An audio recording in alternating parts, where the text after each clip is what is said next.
दोस्तों नमस्कार, मैं जगन्नाथ गौतम सियासत हिंदुस्तान यूट्यूब मंच पर आपका स्वागत है। दोस्तों, आज जो हम बातचीत करेंगे, मुद्दा है हमारा, क्या खत्म हो जाएंगे क्षेत्रीय दल। दोस्तों, जिस तरीके से कदम दर कदम भाजपा प्रत्येक राज्य में विपक्षी जो क्षेत्रीय दल थे, मजबूत दल थे, उनको खत्म करके एक एक कर पूरे भारत में क्षेत्रीय दलों को समाप्त करने की मुहिम पर निकली हुई है। किस तरीके से उसने विपक्षी दलों को तोड़ा है और किस तरीके से उनमें दरार डालकर ईडी, इनकम टैक्स या सीबीआई का डर दिखाकर हर एक क्षेत्रीय दल को तोड़ने का काम किया है, उससे तो ऐसा लगता है क्या भारत में क्षेत्रीय दलों का अस्तित्व ही खत्म हो जाएगा। जिस तरीके से आपने देखा, हरियाणा हो, राजस्थान हो, मध्य प्रदेश हो, महाराष्ट्र हो, बिहार हो और उड़ीसा की राजनीति हो, किस तरीके से भाजपा ने एक एक मजबूत क्षेत्रीय दलों को ध्वस्त किया है। उसी नीति पर आप दोस्तों जानते हैं कि बीजेपी ने बंगाल में टीएमसी के मजबूत गढ़ को भी ध्वस्त कर दिया है। लेकिन वो वही अभी इतनी जीत, बम्पर जीत के बाद और बंगाल में बीजेपी की सरकार बनने के बावजूद भी बीजेपी शांत नहीं बैठ रही है।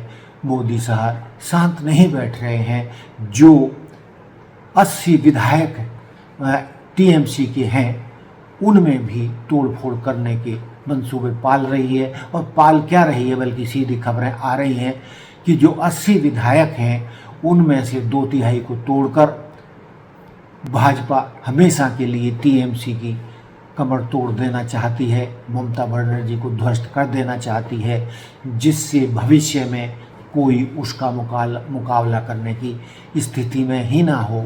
यही वजह है कि बंगाल में भाजपा की सरकार बनने के बावजूद भाजपा नेतृत्व यही नहीं रुक रहा है, बल्कि टीएमसी को साम दाम दंड भेद नीति अपनाकर ED, income tax, police, CBI का इस्तेमाल करके टीएमसी को पूरी तरीके से ध्वस्त करना चाहती है। और उसके लिए जो सामने दिख रहा है वो ये है कि टीएमसी के जो 80 विधायक जीते हैं, उनमें से भी 2/3 विधायकों को तोड़कर एक अलग गुट बनाकर, जिस तरीके से उन्होंने महाराष्ट्र में खेला किया या अन्य राज्यों में खेला किया, वह खेल करके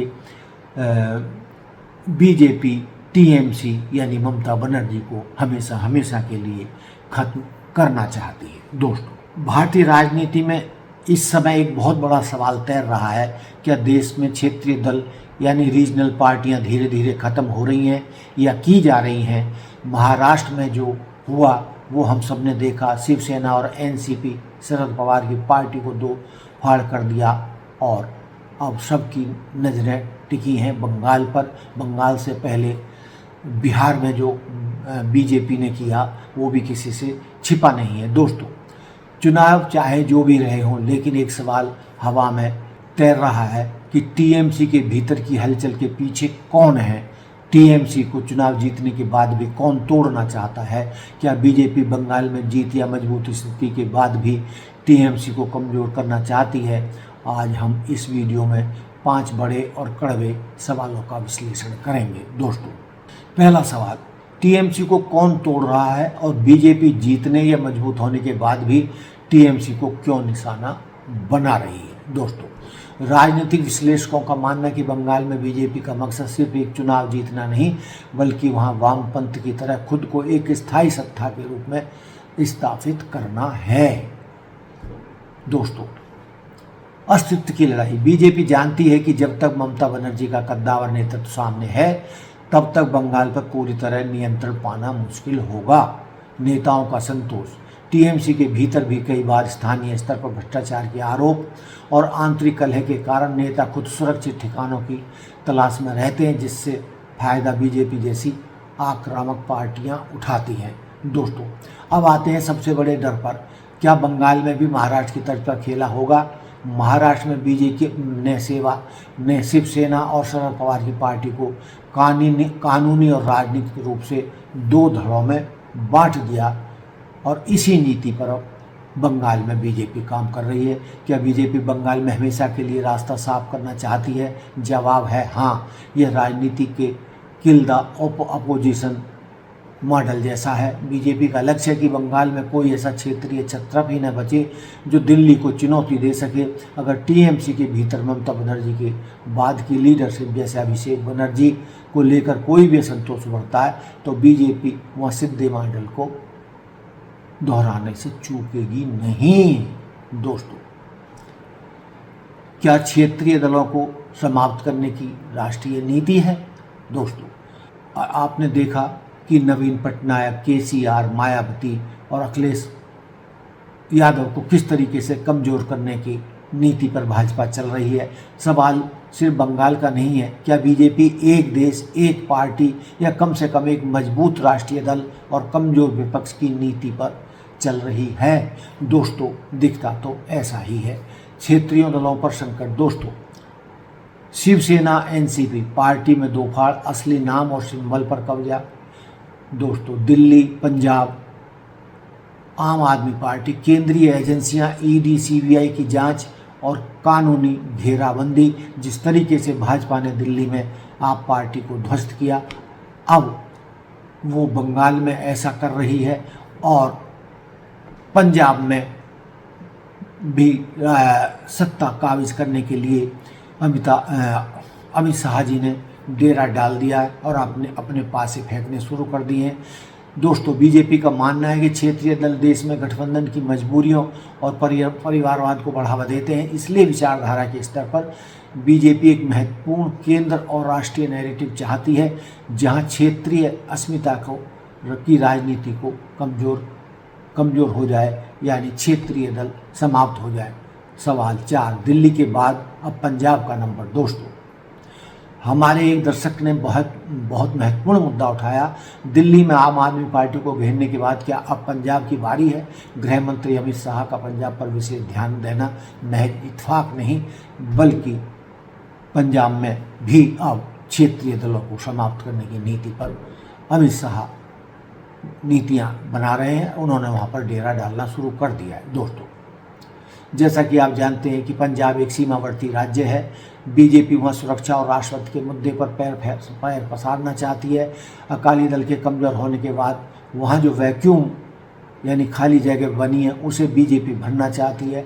आप सरकार को कानून व्यवस्था और कर्ज के मुद्दे पर घेर कर बीजेपी पंजाब के वोटर्स को ये संदेश देना चाहती है कि क्षेत्रीय दल राज्य संभालने में अब सक्षम नहीं हैं। दोस्तों, तो लब्बो लुभाव क्या है? सियासत हिंदुस्तान की इस विशेष रिपोर्ट का निष्कर्ष यही है कि भारतीय राजनीति इस समय एक बड़े बदलाव के दौर से गुजर रही है, जहां एक तरफ बीजेपी अपनी आक्रामक संगठनात्मक शक्ति और केंद्रीय एजेंसियों के दम पर विपक्ष को पूरी तरह बैकफुट पर धकेलना चाहती है, वहीं दूसरी तरफ क्षेत्रीय दलों के सामने अब अपने अस्तित्व को बचाने की सबसे बड़ी चुनौती है और उसके लिए वो प्रयासकर्ता भी दिख रहे हैं यानी कि इंडिया गठबंधन को नए सिरे से सजाने संवारने के लिए और विपक्ष को मजबूत करने के लिए जल्द ही इंडिया गठबंधन की एक बैठक बुलाई जा रही है, जिसमें पूरे हिंदुस्तान के जो क्षेत्रीय दल हैं, विपक्षी दल हैं और जो उससे इंडिया गठबंधन से जुड़े हैं उनको नए सिरे से जोड़कर बीजेपी को मजबूत जवाब देने की नीति पर अब विपक्ष चल रहा है। दोस्तों, जहां एक तरफ बीजेपी अपनी आक्रामक संगठनात्मक शक्ति और केंद्रीय एजेंसियों के दम पर विपक्ष को पूरी तरह बैकफुट पर धकेल रही है, वहीं दूसरी तरफ क्षेत्रीय दलों के सामने अब अपने अस्तित्व को बचाने की सबसे बड़ी चुनौती है और उस चुनौती को इंडिया गठबंधन के बैनर तले सारे क्षेत्रीय दल इकट्ठे होकर ही मुकाबला कर सकते हैं, वरना बीजेपी एक एक क्षेत्रीय दल को उसके राज्य में जाकर ध्वस्त करने में सफल तो हो ही रही है। दोस्तों, आपको क्या लगता है, क्या क्षेत्रीय दलों का खत्म होना भारतीय लोकतंत्र के लिए सही है या गलत है?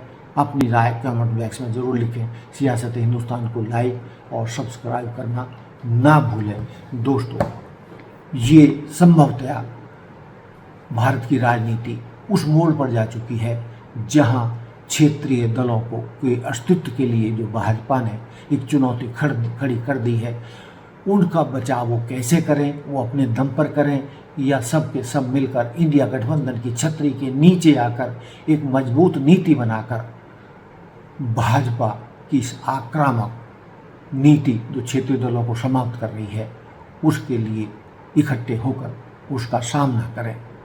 तो दोस्तों, ये था मेरा आज का मुद्दा कि किस तरीके से राज्य दर राज्य भाजपा क्षेत्रीय दलों को ध्वस्त करने पर तुली है और बंगाल का नया मॉडल आपके सामने है। वो वहाँ पर टीएमसी को ख़त्म करने में कामयाब हुई और सत्ता पर कब्जा किया, लेकिन वो यहीं नहीं ठहर रही। टीएमसी जो बची कुची टीएमसी है वो उसको भी पूरी तरह बंगाल में नेस्तनाबूद करना चाहती है। तो दोस्तों, इन हालातों से विपक्ष कैसे निपटे, इसके लिए तो सारे विपक्षी दलों को मिलकर कोई नीति तैयार करना होगी, वरना जो 2, 4, 6 विपक्षी दल अब बचे हैं उनको भी भाजपा निगल जाएगी। तो दोस्तों, ये था मेरा मुद्दा, जो मैंने मुद्दे उठाए उन पर आपका क्या कहना है। आप अपने विचार हमें कमेंट्स बॉक्स में लिखकर भेज सकते हैं। देखते रहिए सियासत हिंदुस्तान। जय हिंद, जय भारत, जय संविधान। नमस्कार।